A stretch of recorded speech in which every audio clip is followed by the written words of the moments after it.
안녕하세요. 김대식 TV의 김대식입니다. 일본 문화를 공부하기 위해서는 전 세계에서 유일하게 지금 연어를 사용하는 나라가 일본 딱 한 나라밖에 없습니다. 그래서 이 연어에 대해서 왜 일본은 연어를 쓰고, 이 연어의 유래는 또 어떻게 됐고, 연어의 흐름은 어떻게 변천해 왔는지 우리가 알 필요가 있다, 이렇게 생각합니다. 일본 역사를 주로 보면은 고대에서 근세까지는 최고 권력자가 통치했던 소재지. 그러니까 우리 같으면은 뭐 서울이라든지 경기도라든지 부산이라든지 이런 지명을 따서 그 시대에 이름을 붙였고, 근대 이후입니다. 근대라고 하는 것은 일본의 명치 시대 1868년 이후, 명치 시대부터는 현재까지는 천황, 우리는 일왕이라고 그러죠. 천황의 연호를 따서 시대를 구분하고 있습니다. 그래서 여러분들은 고대부터 근세, 그리고 명치유신 전까지는 그 지역의 이름을 따서, 지명을 따서 연호를 붙였고, 근대화, 그러니까 1868년 명치 시대 이후에는 천황의 연호를 따서 이렇게 시대를 구분하고 있다, 이렇게 여러분들이 이해를 하시면 될 것 같습니다. 이 고대에는 천황이 직접 통치했던 친정체제입니다. 그러나 중세에 와서는 천황을 허수아비로 만들어 봅니다. 그럼 누가 했느냐? 이 사무라이들이, 이 무가 정권, 쇼군들, 장군들이 이 천황의 권력을 무력화시켜 보는 거죠. 그리고 이제 우리가 문과, 무과가 있잖아요. 그래서 무과 정권 시대로 이어져 왔죠. 그것이 700년 동안에 계속됩니다. 그런데 그 이후에는, 명치 시대 이후에는 거기 천황의 연호에 걸맞게끔 연호를 따와서 현재까지 이르렀다, 이렇게 여러분들이 이해를 하시면 될 것 같아요. 그래서 뭐 지명에서 유래한 시대, 그래서 이제 야마토 시대라고 하는데, 그것은 4세기에서 7세기 초까지를 이야기합니다. 그 야마토는 나라현의 옛 지명을 뜻합니다. 여러 부족으로 나눠졌죠. 여러분들 일본의 그 우익 세력들 있잖아요. 우익 세력들이 보면은 야마토 이렇게 해가지고 강한 의지를 나타내는 이런 것이 그 야마토 시대에서 유래됐다. 그것이 4세기경에서 7세기 초까지 이어왔다. 이것을 우리는 야마토 시대다, 이렇게 이야기를 하는 것이죠. 다음은 아스카 시대입니다. 아스카 시대는 7세기 초에서 710년까지를 이야기하는 겁니다. 아스카는 나라, 교토, 오사카 나라죠. 나라현에 타카이치 시라는 시가 있습니다. 그 일대의 지명이 아스카입니다. 그때 당시에 백제 문화의 전례가 돼 있죠. 건축이라든지 조각이라든지 그림이라든지 불교 미술이 발달했던 관계로 미술사적 의미가 가장 중시된 사회가 어디냐? 그때 아스카 시대라고 이야기를 할 수가 있습니다. 그리고 이제 나라 시대입니다. 이 나라란 것은 우리나라의 나라다, 이런 언어학자들이 또 주장을 하는 경우도 있죠. 그러나 나라 시대는 710년에서 794년까지를 이야기합니다. 나라현에 수도가 있었죠. 불교의 영향력이 가장 증대하고 스님들, 승려들이 많이 이렇게 배출했던 시대죠. 여러분들 그 나라에 가시면은 사슴들 많이 있잖아요. 그 앞에 있는 큰 이 건물이 토다이지, 동대사라는 이런 사찰입니다. 그때 나라 시대 때 건립이 됐다, 이렇게 보시면 될 것 같습니다. 다음은 해안 시대입니다. 794년에서 1185년까지를 우리가 역사는 해안 시대다, 이렇게 이야기합니다. 오늘날 교토죠. 교토의 옛날 지명, 이 해안교, 그게 수도였어요. 그것이 400년 동안 이렇게 지속이 됩니다. 그래서 지금의 교토 사람들은 도쿄의 사람들을 아주 알기를 우습게 알죠. 왜? 교토를 알지 못하고는 일본 역사를 알 수 없다. 이렇게 이야기할 정도로 교토 사람들은 아주 자부심을 가지고 있습니다. 교육도시죠.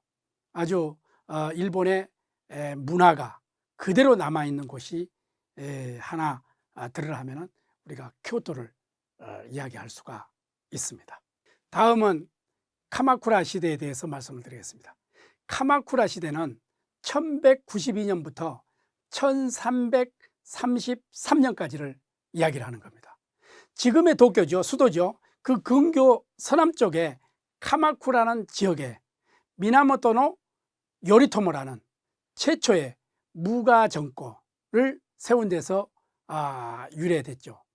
이때부터 어떻게 보면 일본이 사무라이 시대로 들어갔다, 이렇게 보시면 되겠습니다. 다음은 무로마치 시대인데요. 1336년부터 1573년까지를 우리가 무로마치 시대다, 이렇게 이야기를 합니다. 지금의 교토 교회죠. 무로마치, 아시카가 다카우치 막부를 세운 데서 유래하는 겁니다. 우리가 막부를 바쿠, 이렇게 이야기를 하는 겁니다. 다음은 아쯔지 모모야마 시대입니다. 1573년에서 1600년까지입니다. 아쯔지는 오다 노부나가, 나중에 이제 역사에서도 말씀하겠지만 오다 노부나가, 도요토미 히데요시, 도쿠가와 이에야스, 이 세 사람은 또 따로 말씀을 드리겠습니다.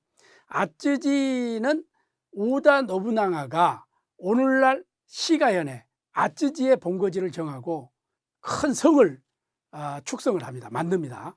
그것을 아쯔지 성이라고 합니다. 거기에서 유래가 됐죠. 그리고 모모야마는, 모모는 복숭아라는 뜻이죠. 모모야마는 도요토미 히데요시가 지금의 교토 남쪽에 후심이라는 성을 쌓고 본거지로 했는데, 그 후에 도요토미가 멸망한 후, 그 뒤에 이제 도쿠가와 이에야스가 나오잖아요. 도쿠가와 이에야스가 막부의 성을, 후시미 성을 파괴합니다.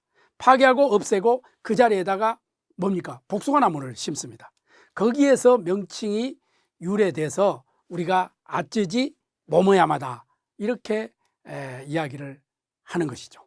다음은 에도 시대, 근세를 이야기하겠습니다. 에도 시대는 도쿠가와 이에야스가 무가 정권을 개설하죠. 그것이 1603년부터 1868년까지 약 250년 동안 지속이 됩니다. 오늘날의 도쿄인 에도죠. 거기에 이 수도가 그때부터 이 도쿄가 되는 것입니다. 여기까지가 야마토 시대 때부터 에도 시대 때까지가 이 지명을 따가지고 연호를 붙였다, 이렇게 말씀을 드리고요. 지금부터는 연호에서 유래한 시대를 말씀을 드리도록 하겠습니다. 이 메이지 시대, 그러니까 이제 명치 유신이 일어나기 직전까지는 일본은 사무라이 문화거든요. 그리고 명치 시대가 들어오면서 서양의 문물을 가감하게 받아들이죠. 교육, 문화, 정치, 농업, 어떤 것을 다 막론하고 다 받아들입니다.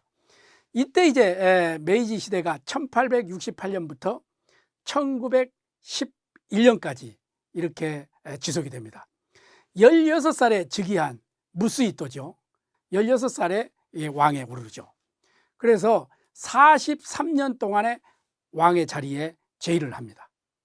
그리고 나서 그 아들 다이쇼 시대로 넘어가죠. 이게 1912년부터 1926년까지를 이야기합니다. 그의 아들 누굽니까? 요시히토. 왕에 올랐지만은 아주 몸이 병약한 체질이었고, 그렇기 때문에 10년 동안 백히 왕의 자리에 있지를 못해요. 그리고 나서 10년 후에 아들, 그 유명한 히로히토를 섭정으로 임명을 하게 되는 겁니다. 히로히토가 1926년에 일왕, 천황에 오르면서 1989년까지 63년 동안의 재위를 하는 겁니다. 이 시대를 역사는 쇼와 시대라고 이렇게 이야기합니다. 이 소화 시대 때 히로히토가 일왕에 있을 때 우리하고는 엄청나게 안 좋은 관계가 많이 지속이 됐죠. 그리고 나서 1989년 히로히토가 세상을 떠나면서 그의 아들 아키히토가 왕위를 계승합니다. 이것이 헤이세이 시대가 되는 것이죠. 이때 헤이세이 시대에 1989년부터 작년 2019년 4월 30일까지 약 31년 동안 이 헤이세이 시대가 계속됐던 거죠. 그러나 이 헤이세이 시대에 아키히토 천황은 살아있으면서 자기 아들 나루히토에게 양위를 하는 겁니다. 그래서 2019년 5월 1일부터 레이와 시대가 시작이 되는 것이죠. 그러니까 2020년 올해는 레이와 시대 2년이 되는 겁니다. 그래서 여러분들이 2019년이라면 일본에서는 연호로 이야기하기 때문에 레이와 1년 또는 레이와 원년, 그리고 2020년이다 이라면 레이와 2년 이렇게 계산을 하면 되는 겁니다. 그래서 일본은 모든 문서, 또 책 출판, 그리고 돈, 화폐, 발행 이런 여러 가지 부수적인 것에 1989년이다, 2019년이다, 2020년이다 이런 기록보다는 레이와 몇 년, 소와 몇 년, 헤이세이 몇 년 이렇게 기록이 되기 때문에 일본 문화를 공부하는 데 있어서는 이러한 연호를 계산하는 방법은 이렇게 알고 있으면 아주 쉽게 이야기를 할 수가 있습니다. 그리고 정치사적으로 시대 구분을 하지 않지만은 또 고고학적 시대 구분이 또 있죠. 예를 들어서 조문 시대라든지, 이거는 신석기 시대를 이야기하는 거죠. 그 다음에 야요이 시대라든지, 그 다음에 고운 시대, 이 야마토와 같은 시대죠. 그리고요, 이 역사라든지 이 시대 구분을 이렇게 보다 보면은 역사적 의미의 또 시대 구분을 해놓은 게 있어요. 일본의 뭐 남북조 시대다, 뭐 이런 이야기를 들어보셨죠? 이게 이제 일본말로는 남북조 이렇게 이야기를 하는데, 이 무로마치 시대의 초기에는 천황이 한 명이 있었던 게 아니라 두 명이 존재했거든요. 이게 한 56년 동안 이렇게 지속이 되었어요. 그래서 이제 1392년에 이 한 명으로 이렇게 조정이 되는 겁니다. 그래서 이제 이 이후에가 이제 생코쿠, 춘추 전국 시대다. 그래서 생코쿠 시대다, 전국 시대다 이렇게 이야기하는데, 무로마치 시대 후기에 중앙정부의 분정으로 통치력이 굉장히 약화됩니다. 그래서 각 지방에서 서로가 이제 양육강식의 내란이 일어나죠. 이게 이제 100여 년간 또 지속이 되거든요. 이거는 이제 1570년에 오다 노부나가가 천하를 제패함으로써 이 전국시대에 막을 내리게 되는 겁니다. 그래서 일본의 이제 나중에 역사를 공부할 때 제가 하나하나 또 시대별로 말씀을 드리겠지만은, 일단 일본 역사라든지 일본 문화를 공부하기 위해서는 이런 시대의 흐름, 시대의 구분, 연호를 반드시 알아야만 일본 문화를 제대로 배웠다, 이렇게 우리가 알 수가 있습니다. 여러분, 오늘은 여기까지입니다.